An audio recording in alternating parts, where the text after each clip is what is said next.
Olá pessoal, tudo bem? Então, vamos bater um papo hoje sobre como cobrar honorários advocatícios. Eu baixei um e-book da Album que eu achei muito bacana e gostaria de compartilhar essa ideia com vocês. Bom, gente, essa apostila eu vou tentar deixar nos comentários para que vocês tenham acesso e aqui eu vou dar só uma resumida, tá? Para fazer um vídeo curto e objetivo, como sempre são os meus. Então essa apostila, ela é dividida em 4 capítulos. No primeiro, ela fala sobre os diferentes tipos de honorários e seus significados.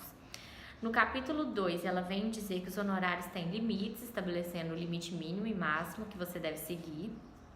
No capítulo 3, como cobrar os honorários contratuais, ela vai ensinar. Inclusive, eu vou até passar para vocês que existe uma calculadora de como cobrar os honorários advocatícios de forma gratuita, tá? E o capítulo 4, mão na massa para seus contratos de honorários. E tem uma cláusula muito interessante que eu adaptei em meu contrato de honorário, a questão das redes sociais. Hoje os clientes não têm muito limite, né? Então, de madrugada, te manda mensagem pelo WhatsApp, Facebook. Então, você tem que estabelecer esse limite para que você tenha, né, uma vida pessoal fora da profissional. Enfim, vamos lá. Uma introdução rápida é o seguinte: viver da advocacia hoje está muito complicado. Por quê? 2 motivos. Existem a captação de clientes, de advogados que não seguem a tabela da OAB. Então, numa ação, por exemplo, de R$3.000, tem advogado cobrando R$500, R$600. E em segundo lugar, é porque quem abre o escritório de advocacia, ele tem que ter em mente que ele não tem que entender só de advocacia, ele não tem que entender só de direito, porque na verdade ele não entende nem de advocacia, porque ainda não tem a prática.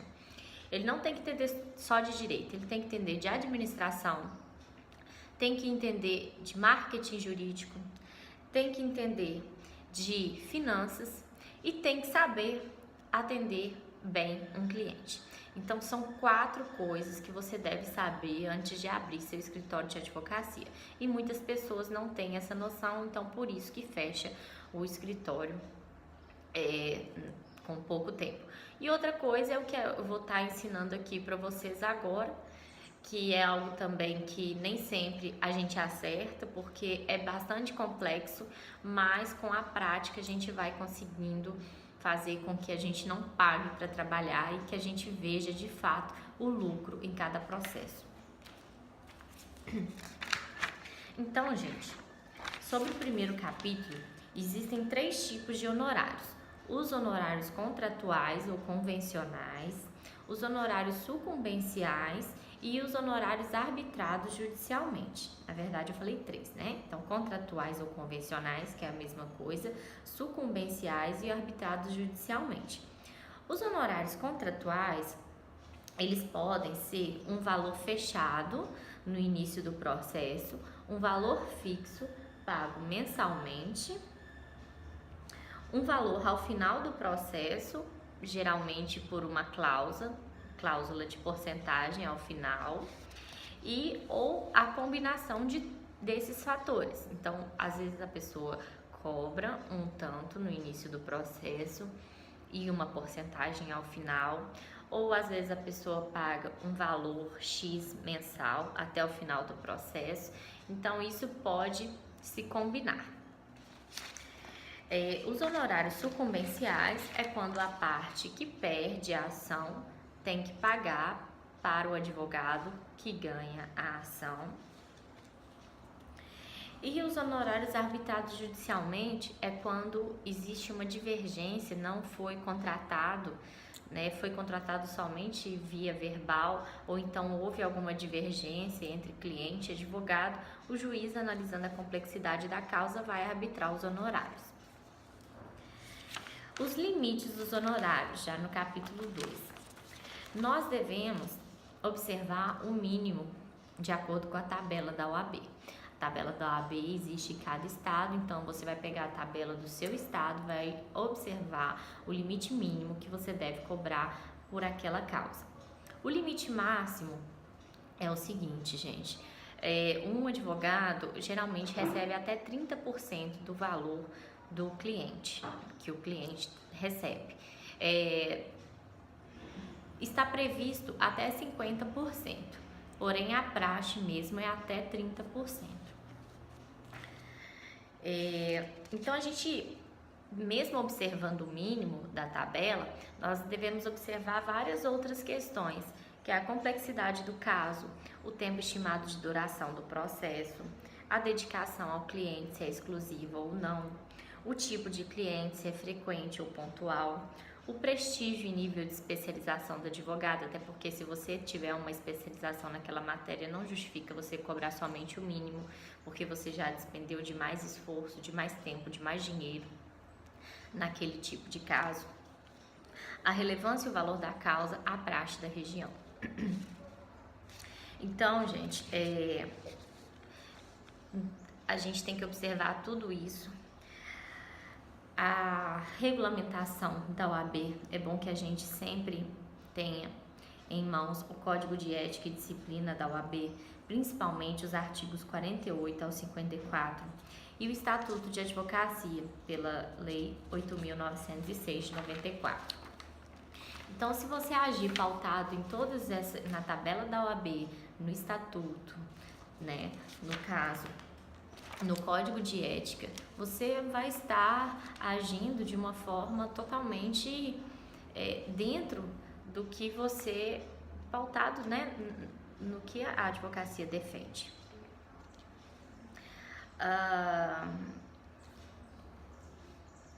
Então, basicamente é isso aqui do limite mínimo e do máximo que eu tenho para falar para vocês. Se vocês quiserem depois dar uma lida na apostila, eu vou tentar disponibilizar ela aqui no canal. O capítulo 3. Esse capítulo eu acho o capítulo mais importante de todos. Como cobrar os honorários contratuais. Então, gente, a gente tem que estabelecer, se você é dono de um escritório, qual que é o custo do seu escritório? O custo mensal do seu escritório. Aluguel, energia, internet, alguns têm condomínio, funcionários, entre outros. Então, você vai calcular aquele valor.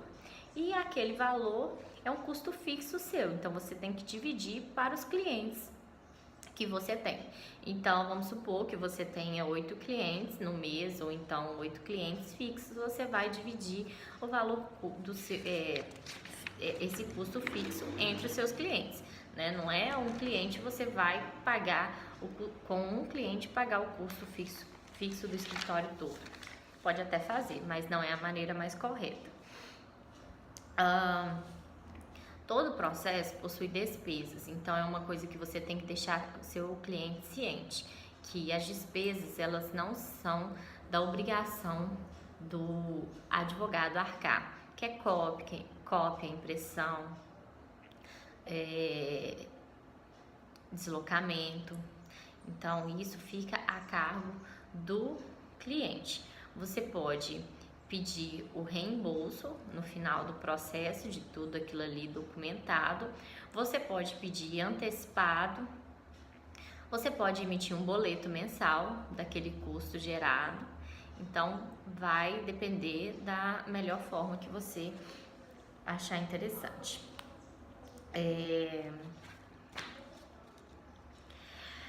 E aí você tem a questão do lucro também. Então, eu falei do custo e agora a questão do lucro. O custo, ele é inegociável. Então, se você tem 8 clientes, você dividiu aquele custo para 8 clientes, então deu valor X para cada um, aquele valor você não pode abaixar. Agora, o lucro, ele é negociável. O lucro, você vai tirar um valor de 30% daquele valor ali, da causa, tá? Então, existe uma forma. O valor dos honorários é igual ao custo do serviço, né, que vai ser dividido por cliente, as despesas geradas por cada cliente e o lucro. Então, a questão da calculadora que eu falei com vocês, vocês podem procurar no Google calculadora, peraí, deixa eu ver aqui. Calculadora de honorários advocatícios, Aurum. Vamos ver se dá para vocês verem. Tá, é bastante bacana. Fiz um teste aqui e gostei bastante.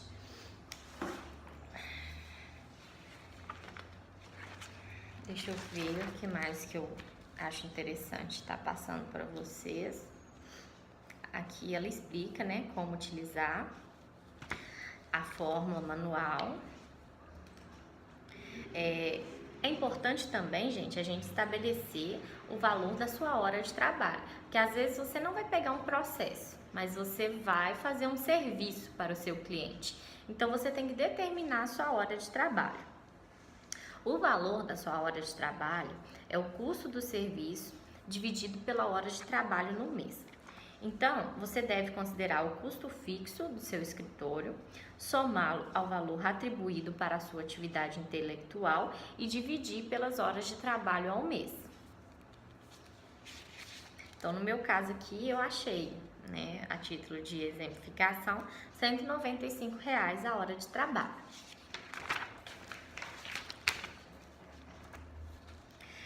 A questão de quando você atende empresas, não trabalhar com escopo fechado. Eu já até adiantei isso no início do vídeo, porque às vezes você pega uma empresa, está trabalhando pela empresa pelo valor X, só que aumenta muito a demanda, aí fica muito difícil depois você negociar. Então é interessante você fixar o seu honorário fixo e cobrar uma taxa, por exemplo, de R$ 100 para cada processo ativo.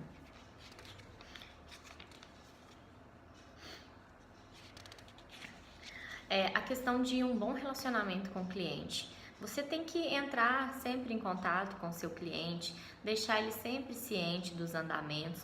Toda vez que ele te pedir um andamento do processo, você está disposto, você está aberto a explicar, porque o cliente precisa disso.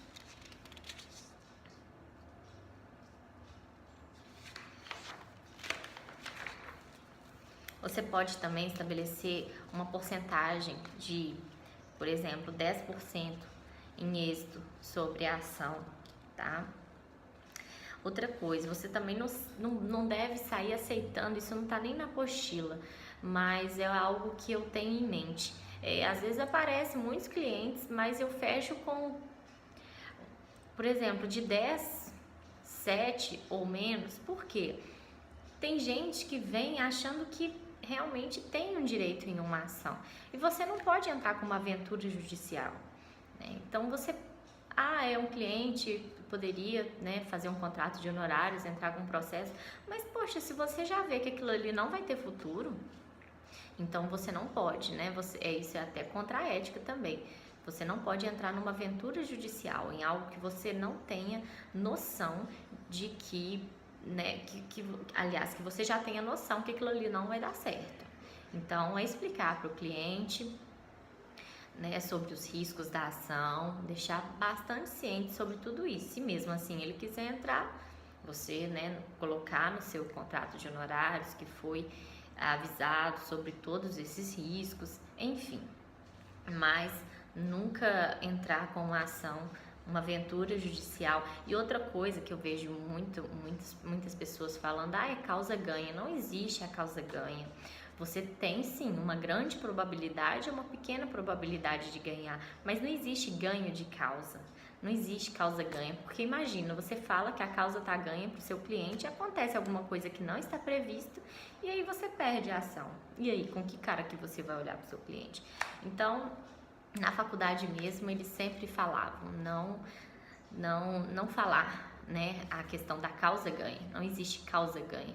A nossa atividade é uma atividade de meio. Por último, gente, eu queria dar 2 dicas. Ler o contrato de honorários com seu cliente, perguntar se ficou alguma dúvida para depois você assinar, pedir para ele assinar também. E a nova cláusula sobre as redes sociais, WhatsApp, Facebook.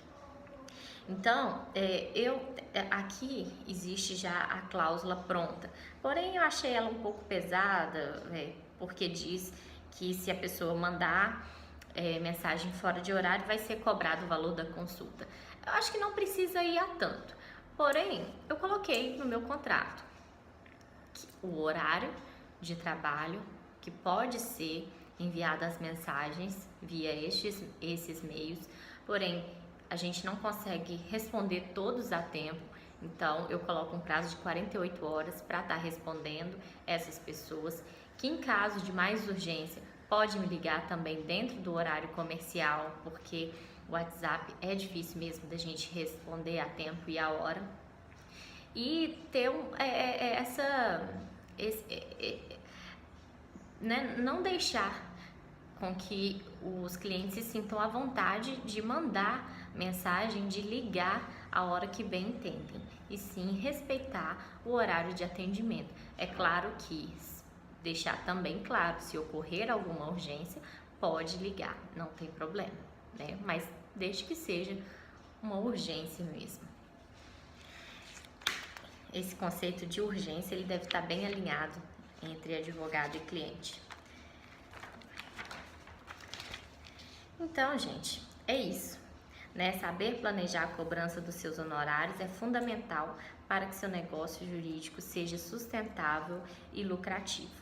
A partir do entendimento do que é despesa e o que é lucro, é possível comunicar melhor o valor do seu trabalho para os clientes, ganhar certa flexibilidade na hora de negociar valores e elaborar um contrato de honorários muito mais claro e assertivo. Afinal, você sabe onde pode ir para não acabar no prejuízo, né? Então, muito sucesso a vocês, eu espero que essas dicas sejam úteis, assim como foi para mim, e é isso. Espero que gostem. Um beijo. Acabou que o vídeo ficou um pouquinho mais longo, mas acredito que vai valer a pena. Tchau, gente.